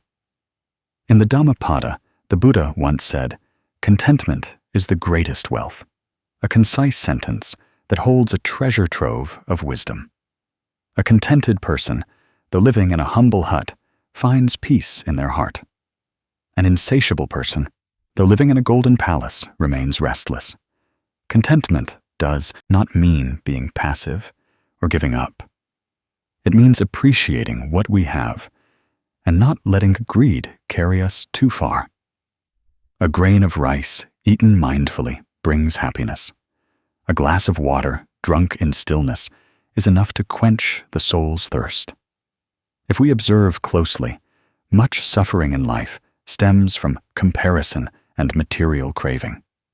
We see others with beautiful cars and luxurious houses and immediately feel restless. We try to work twice or thrice as hard, hoping to acquire those things. But then, even when we achieve them, we still feel it's not enough, because greed inherently has no end. The Buddha taught that desire is like the ocean. The more you drink, the thirstier you become. Only when we stop do we find peace. In reality, there are countless examples showing that simplicity in material things brings spiritual wealth. An elderly woman living in a small village spent her entire life selling goods at the market. She had no accumulated wealth, but was always cheerful and generous. When a neighbor was sick, she brought some vegetables to visit. When poor children were hungry, she gave them some vegetables and sweet potatoes. At the end of her life, she left no assets, but she left an invaluable inheritance, the love of the entire village for her. That is a wealth that no gold or silver can match. When we are less attached to material things, our minds become lighter, freer. We no longer have to strain to maintain possessions, nor do we compare ourselves to others. Instead of spending time worrying about assets, we can use that time to cultivate our souls, read a page of scripture, meditate for 10 minutes, or simply chat with loved ones. These things truly nourish lasting peace. So how can we live simply in material things, but richly in spirit? First, cultivate a habit of gratitude. Each morning when you wake up, smile because you are alive, still breathing, still have food and clothes. When you have a meal, be grateful for how many people contributed to it, from the farmer who sowed the seeds to the transporter. When you have a house to live in, be grateful that you are not wandering the streets. Gratitude is the key that opens the door to abundance. Next, practice letting go of unnecessary things. Clothes you haven't worn in a long time, items you no longer use. Give them to others. When your home is tidy, your soul also feels lighter. Don't keep things just to satisfy your ego or to show off. Keep what is truly necessary and brings joy and peace. Finally, remember that the greatest wealth is love. Spend time with your parents while they are alive. Listen to your children when they want to share. Love your partner with simple appreciation. These things don't require much money, but create lasting happiness. A Zen master once said, "The wealthiest person is not the one with many possessions, but the one with a heart that knows how to love." Indeed, a shared smile can warm someone's heart more than any material gift. A word of encouragement can save a despairing soul. When we sow love, we are sowing the seeds of spiritual wealth. My dear friend, try sitting for a moment, closing your eyes and breathing deeply. Ask yourself, in this life, what brings me the most peace? Is it a luxury car, a big house, or moments of family gathering? The laughter of children, the embrace of loved ones? The answer will surely lead you to the truth that true happiness lies not in material possessions, but in a heart that knows contentment and love. Therefore, live simply in material things, so that your soul has ample space for love and peace. Because you are wealthiest when your heart feels at peace, and you know that what you have is already more than enough. In this life, each of us has, to some extent, encountered conflicts. Sometimes they are small disputes within the family over food or expenses. Sometimes they are major disagreements between spouses, siblings, or friends about work or lifestyle. Sometimes conflicts arise in the workplace, with colleagues misunderstanding each other, or superiors and employees not agreeing. And sometimes conflicts even come from within ourselves, when our hearts struggle between wanting and not wanting, between anger and love, between blame and forgiveness. Conflict is like gray clouds gathering without warning, obscuring the sky of our soul, making us heavy and weary. Many people often think conflict is bad, something to be avoided at all costs. But in truth, conflict is a natural part of life, just like day and night, sun and rain, hot and cold. If there were no differences, there would never be conflict. And as human beings, each person has their own thoughts, perspectives, and habits. How can we be exactly alike? Therefore, conflict is inevitable, and no one can escape it forever. The important thing is not whether we have conflict, but how we face it. In Buddhist teachings, the world-honored one taught that the deep root of suffering is greed, anger, and delusion. When we want others to follow our will, that is greed. When we see them not listening to us, we become angry. That is anger. When we don't fully understand the nature of things, that is delusion. These three poisons combine, and conflicts erupt even more fiercely. If we don't know how to stop, we will be the first to burn ourselves, not anyone else. Have you noticed? When arguing with someone, our heart beats faster, face flushes, voice becomes sharp, hands tremble. That is the body and mind reacting to anger. And at that moment, we are like someone holding a fire. If we don't let go in time, the fire will burn our hand and then spread around. Therefore, the Buddha taught us to look at conflict with the eye of impermanence. Understand that anger and disputes are just like a sudden shower that comes and goes, not staying forever. If we are calm enough, we will see that we don't need to get swept into that storm. There is a beautiful image in the scriptures that I want to recount. Conflict is likened to fire, while a calm mind is like water. When fire meets fire, it burns even more fiercely. But when fire meets water, it slowly subsides. No matter how strong the fire, if there is a steady stream of cool water, it will gradually be extinguished. Humans are the same. If someone is agitated and yells, and we yell back, it's like fire meeting fire. But if we can remain calm and listen gently, the conflict will gradually cool down, like a dying fire. I remember the story of two sisters, Hong and Hugh. Their parents were old and frail and needed care. Both loved their parents, but their ways of showing love differed. Hugh wanted their parents to live with her for easier access to medicine, while Hong wanted them to return to the countryside, believing they would be more comfortable there. From initial intentions rooted in filial piety, gradually, when they couldn't agree, both began to blame each other.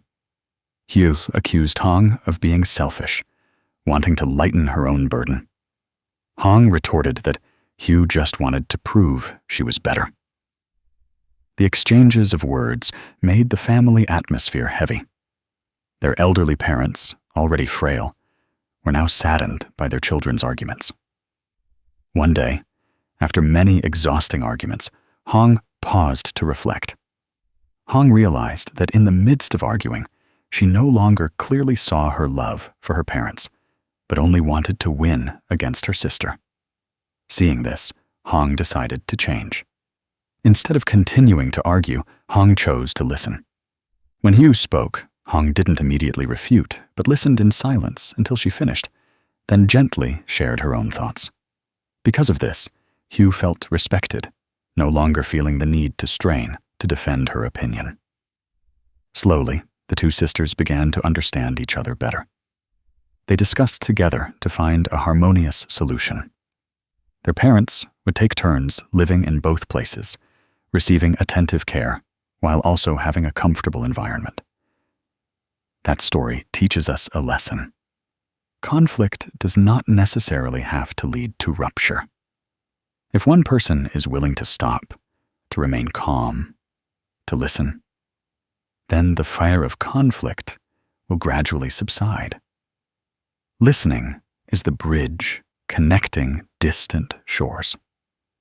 Calmness is the wind that cools burning tensions.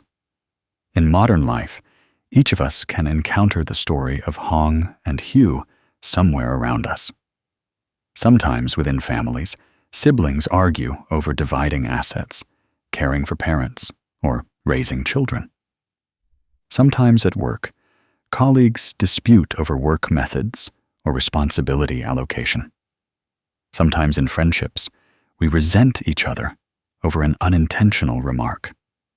All these conflicts can be resolved if we know how to maintain a calm mind. Calmness does not mean silently enduring or ignoring our feelings. Calmness means knowing when to stop and observe, so as not to react hastily. When someone hurts you, try taking a deep breath in and slowly breathing out. Remind yourself that this anger will not last forever. Look at them as another human being who is also suffering, also struggling with their own worries.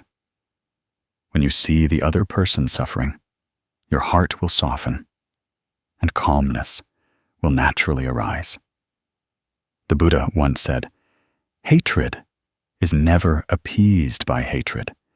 It is appeased by love. This is an eternal law." Conflict is the same. If we confront it with anger, it will only cause more anger. But if we face it with calmness, with listening, with compassion, then conflict has a chance to subside. There's a small exercise you can try when conflict arises. When the other person is angry, listen in silence, but listen with your heart, not to refute, but to understand.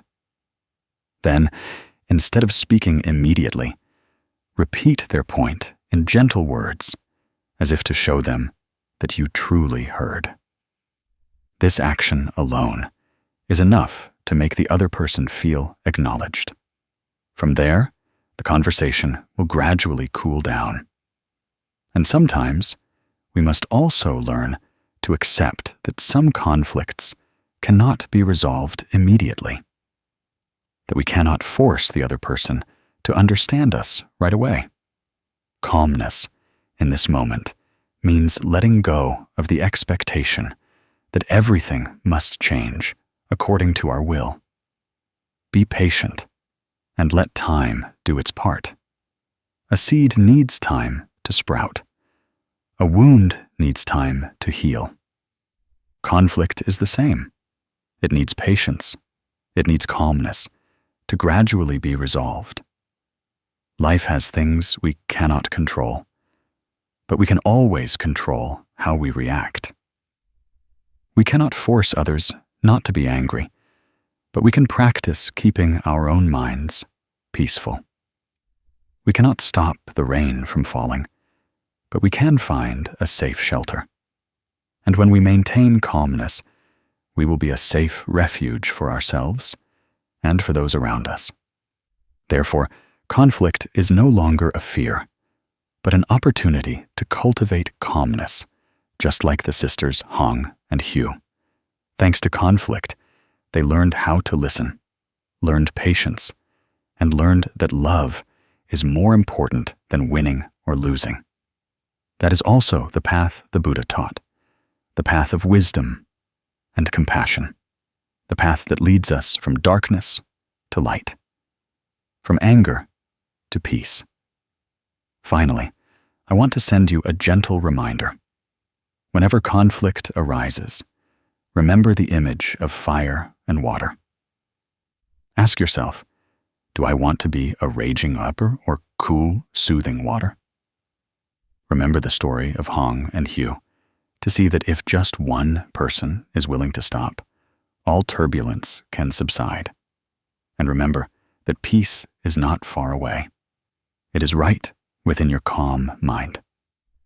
Have you ever noticed that our day often passes not due to major events, but due to small, repetitive emotions?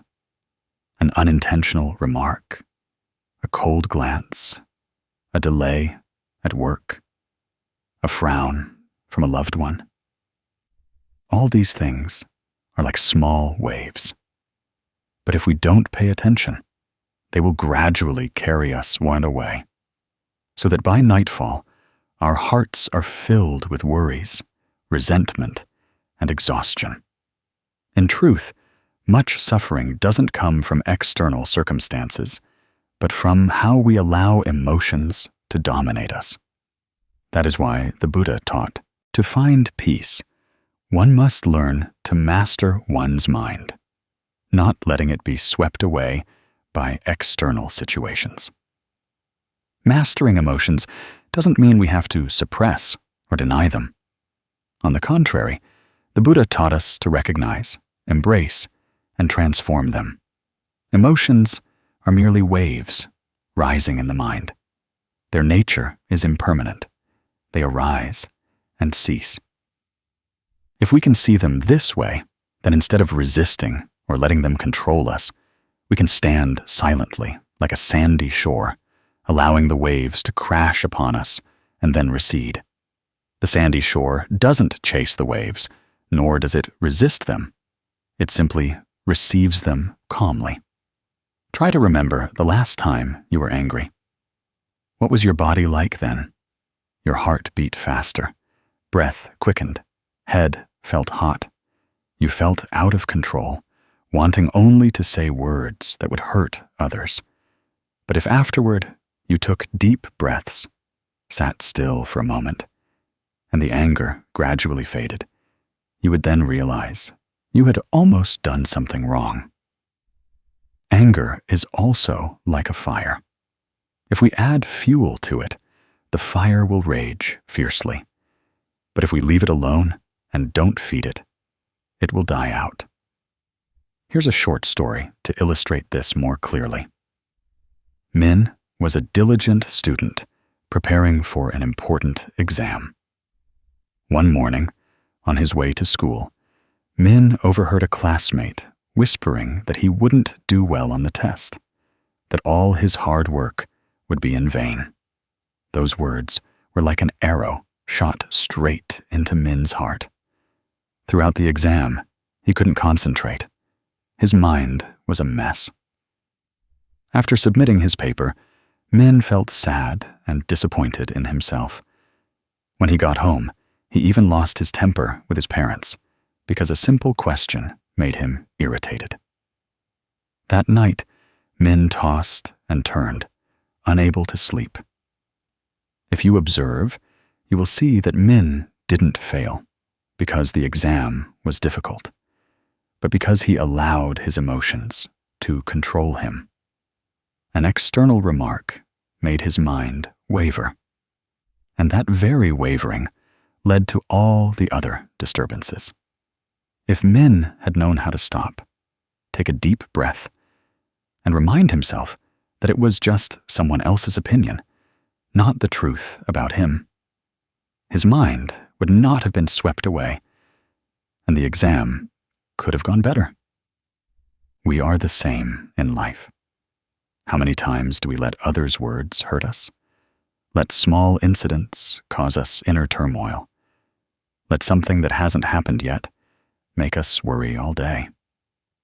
In all those moments, we have inadvertently handed over control of our minds to external circumstances. We are like a withered leaf. As soon as the wind blows, we fly away, without an anchor. Meanwhile, the Buddha taught that the human mind inherently has the ability to dwell in peace, possesses strength, like a mountain. If we know how to rely on our breath, on mindfulness, then even if storms rage, we can still maintain peace in our hearts. Mastering emotions is not an overnight task. It requires persistent training. And the first step, according to the Buddhist teaching, is recognition. When sad, we know we are sad. When angry, we know we are angry. Just being able to name the emotion, we begin to detach from it. It's like when a child cries, the mother picks them up and says, "Mommy knows you're sad," and the child gradually stops crying. Our minds are the same. When we whisper, "I am angry now," the anger subsides a little. The second step is to breathe and stop. Whenever strong emotions arise, don't react hastily.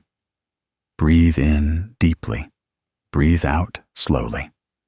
Pause for a moment, like a sailor anchoring a boat before a storm. That pause is an opportunity for us not to utter hurtful words or act in anger. The third step is to observe the root of the emotion. Many times, we are angry with someone not because they did something wrong, but because we are tired, or because we have a certain fear in our hearts. When we understand the cause, we will blame others less and know how to care for ourselves. And the final step is transformation. Transformation doesn't mean forcing ourselves to be happy when sad or pretending to be calm when angry. Transformation means knowing how to find a healthy way to nourish the mind. We can meditate, chant Buddha's name, walk in silence, listen to gentle music, or simply breathe with nature. These things help us feel lighter, no longer dragged along by emotions. Have you noticed that when we master our emotions, our relationships with others also become more harmonious? A peaceful family is not because there are never conflicts, but because its members know how to stop and not let anger lead the way. A lasting friendship is not because there are no misunderstandings, but because both sides know how to listen and empathize instead of blaming. In work, too, a good colleague is not just someone with high professional skills, but also someone who knows how to stay calm under pressure, who generates positive energy instead of spreading tension. A Zen master once said, "When the mind is at peace, the world is at peace. When the mind is agitated, the world is agitated." This is not just a theory. In reality, when we are angry, everything looks wrong.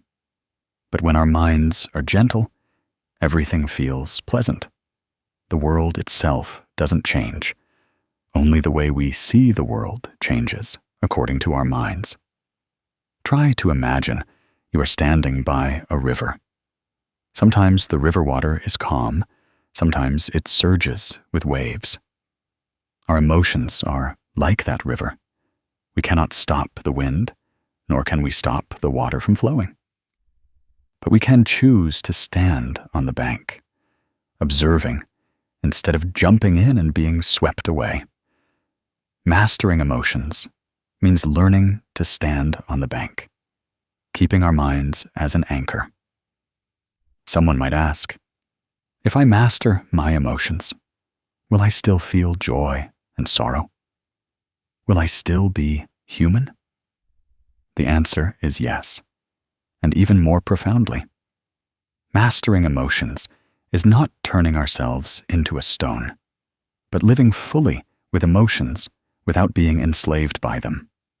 We still feel joy when good things happen, still feel sadness when parting with loved ones, but that joy doesn't turn into attachment, and that sadness doesn't turn into despair. We feel it and then let go, like someone listening to a beautiful piece of music. When the music stops, they smile without clinging. You see, mastering emotions is an art of living. It is the path that leads us to peace, the key that helps us avoid being swept away in life's storms. And this journey begins with small steps, recognizing, breathing, stopping, observing, and transforming. Little by little, each day, we will find ourselves more stable, more at peace. Would you like to try a small exercise today? Sit still, close your eyes, breathe in deeply, breathe out slowly. Notice what emotions are present in your heart. No need to change them, no need to push them away. Just softly whisper, "Hello, sadness. Hello, joy. Hello, anger." And then continue to breathe. Just doing that, you are already on the path to mastering your emotions. Remember that no matter how high the wave, it will eventually dissipate. No matter how strong the emotion, it will eventually pass. As long as we know how to anchor ourselves to our breath, to mindfulness, we will not be swept away. As the Buddha taught, when the mind is still, waves naturally subside. And then you will see that peace has never left you, but is always present in every moment you live mindfully. Perhaps in daily life, each of us has felt tired from trying to control everything. We want our work to progress exactly as planned. We want our children to grow up the way we wish. We want love to be complete and lasting.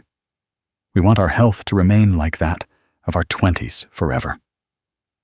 But no matter how much we desire, things still operate in their own way. Trees still change leaves when the season comes. Rivers still flow to the sea. Rain and sun still take turns. We cannot force today to stop or turn winter into summer. It is from this that suffering arises, because we do not accept the natural rhythm of the universe. In the Dhammapada, the Buddha taught that all conditioned phenomena are impermanent, like water bubbles, like a dream, like dew, like lightning. This teaching is simple, yet profound. It reminds us that all phenomena in life arise from converging conditions, and will also dissolve according to those conditions. When we want to cling, to force things, we are going against the rhythm of nature. And like an upstream current, the more we resist, the more tired we become. Conversely, if we know how to go with the flow, to let go of desires, we will be much lighter and more serene.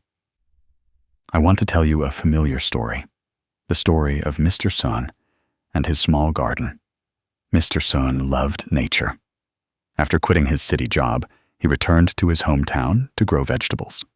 In the beginning, wanting his vegetables to grow quickly and vigorously, he bought many chemical fertilizers and growth stimulants. And indeed, after only a few weeks, the plants grew so fast that he was incredibly excited.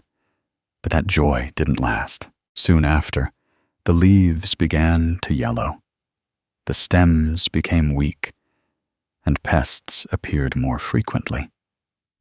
He was sad, feeling his efforts were wasted. One afternoon, while sitting and looking at his withered garden, he happened to hear the advice of a seasoned farmer. Plants, like humans, need time to grow.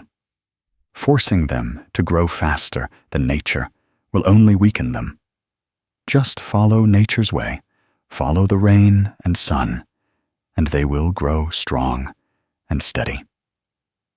Those words awakened a deep realization in him. From then on, he decided to change. He stopped using chemical fertilizers and instead amended the soil with organic compost, collected rainwater for irrigation, and shaded the plants with light nets so they could grow at their own natural pace. In the beginning, the vegetables grew slower, but they were healthier, had fewer pests, and retained their sweet, wholesome flavor. Looking at his lush green garden after a few months, he realized that aligning with nature was the sustainable path. Mr. Sun's little story is a mirror reflecting each of our lives. Like him in the early days, we always want to rush things, make them better, have them exactly our way. But the more we try to control, the more restlessness we receive. When we learn to let things unfold at their own pace, we find more peace, and results come naturally and harmoniously. In Buddhist teachings, this is similar to the concept of causes and conditions. Nhan Duyan. All events, whether large or small, arise from many converging factors. We cannot plant a tree today and expect fruit tomorrow. It requires time, fertile soil, sun, wind, rain, and dew. Human life is the same. A dream, a success, or a relationship all need sufficient conditions to come to fruition. If we are impatient, if we try to force things, it's like plucking young leaves to make a tree grow faster, ultimately only causing ourselves more suffering. So how can we live in harmony with nature in this modern life, which is so full of pressure? The first thing is to know how to listen. Listen to your body. Listen to your mind. Listen to your surroundings. When your body is tired, allow yourself to rest. When your heart feels anxious, give yourself a moment of stillness. When others have opposing views, try listening before refuting. Just as the earth needs rest after a harvest season, humans also need quiet time to recover. The second thing is to know how to let go of desires. Letting go doesn't mean giving up everything, but understanding that we don't need to force everything to go our way. We plant good seeds, care for them properly. The rest, let conditions unfold. If it succeeds, we accept it with joy. If it doesn't, we see it as a lesson. Living this way, our hearts will no longer waver before success or failure. A simple practice is each day, spend a few minutes sitting still, breathing, and feeling the natural operation of your body. The breath in and out, the heartbeat, the blood flow, all are following natural laws. We don't need to interfere, yet it all happens. Realizing this, we will see that in the vast universe, we are only a small part, and we can trust in the wondrous arrangement of dependent origination. The Buddha once taught, "Do not chase the past. Do not fantasize about the future. Dwell in the present moment." Living in harmony with nature is also living in the present. When eating, we fully enjoy the taste of the food. When working, we give our full attention to the task at hand. When with loved ones, we are fully present, not constantly thinking about what hasn't come, not burdened by what is past. Thus, every moment of life becomes richer and more peaceful. If we pay attention, we will see that the universe always has its own rhythm. And when we align with that rhythm, we no longer feel tired.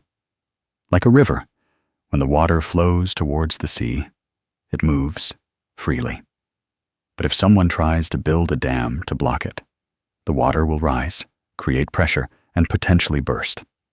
Our minds are like that water. Don't try to dam the flow. Let it go. You will find peace. And finally, I want to convey a simple message. Living in harmony with nature does not mean giving up or letting things be. It means doing your part completely and then serenely accepting the outcome. We tend our garden diligently, but for the plants to grow, we trust in the earth and sky. We nurture family relationships with sincerity, but for the other person to feel it, we let the feelings naturally blossom. We work our hardest, but for success to come, we trust in conditions. When we understand this, life will be much lighter. Perhaps today you are still troubled by work not going as planned, by many family issues, or by your health not being what it used to be. But please try to look back at Son's garden.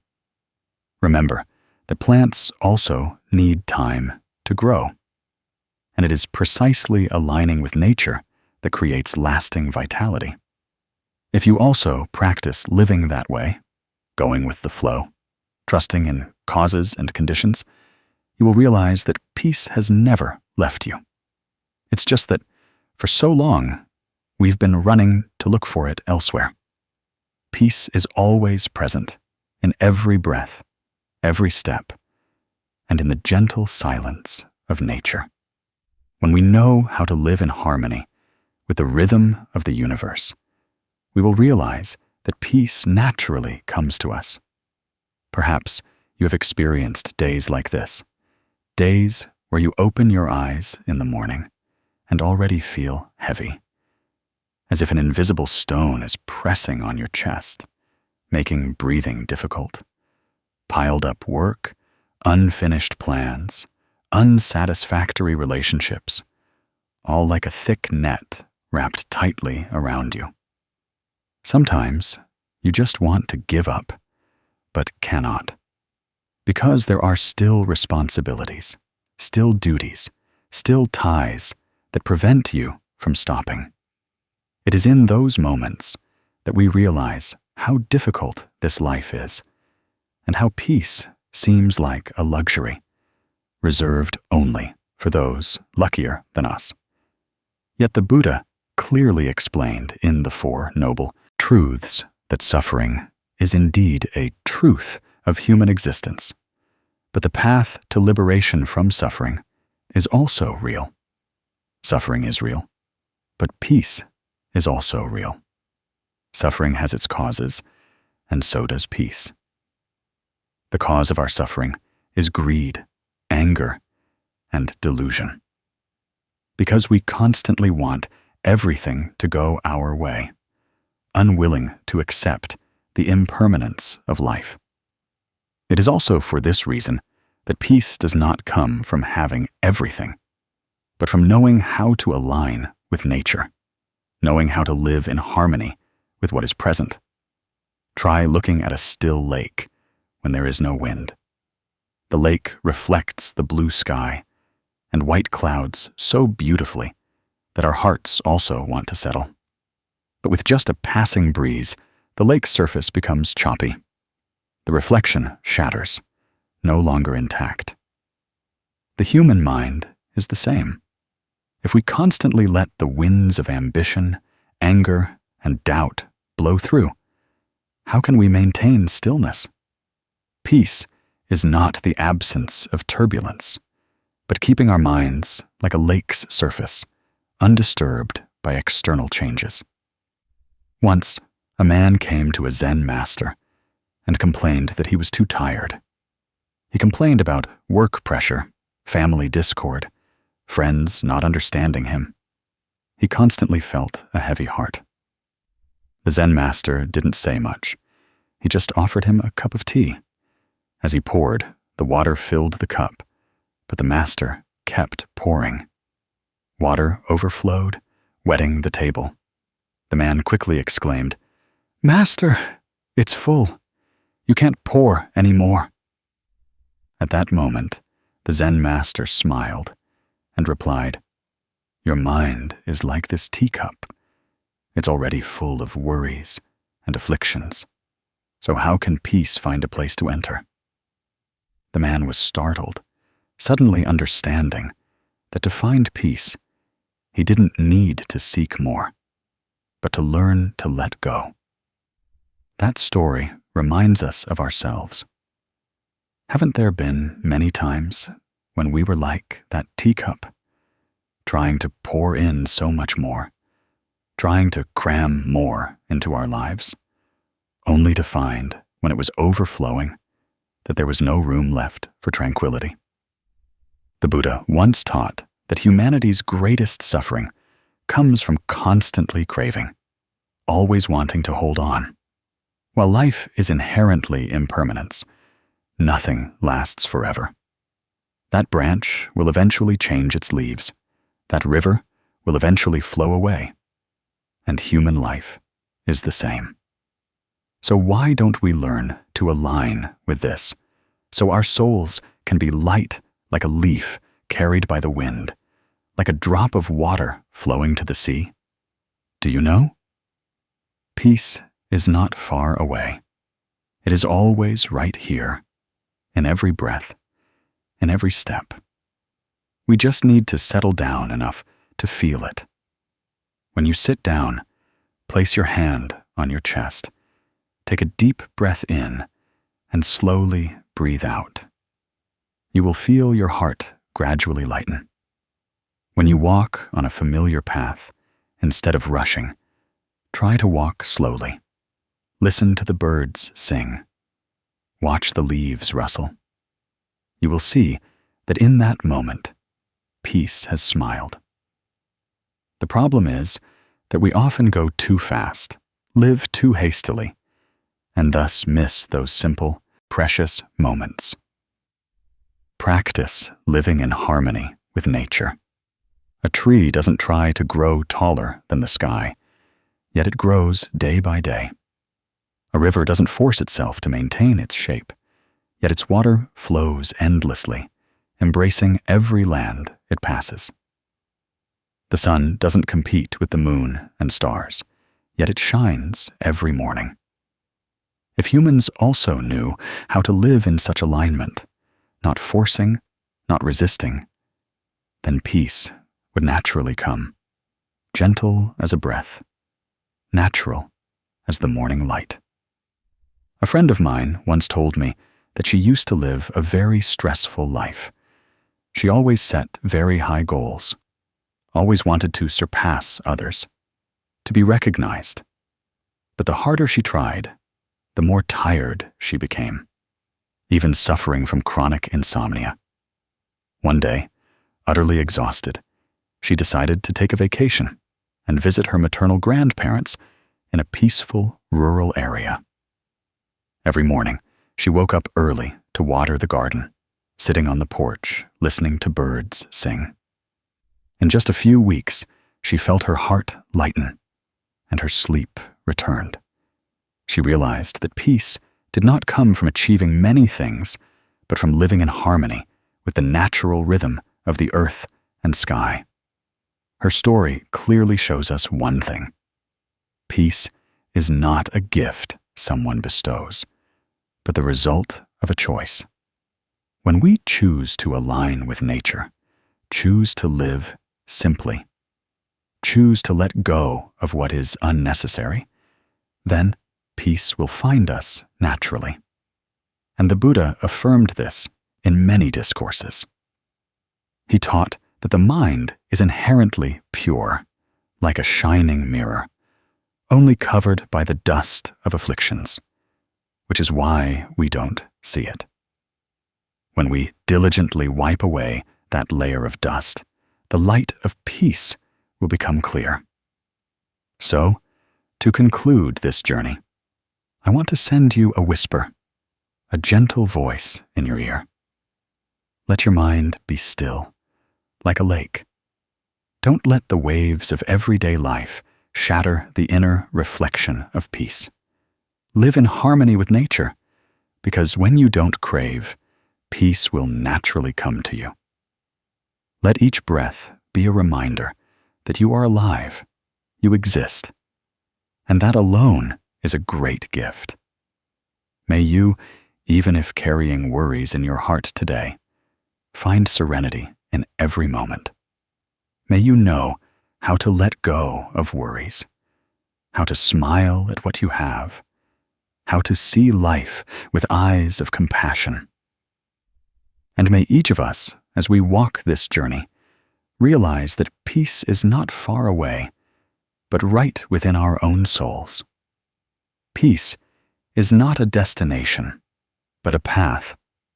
Peace is not something to be sought, but something that will come to you naturally when you choose to live in harmony with nature.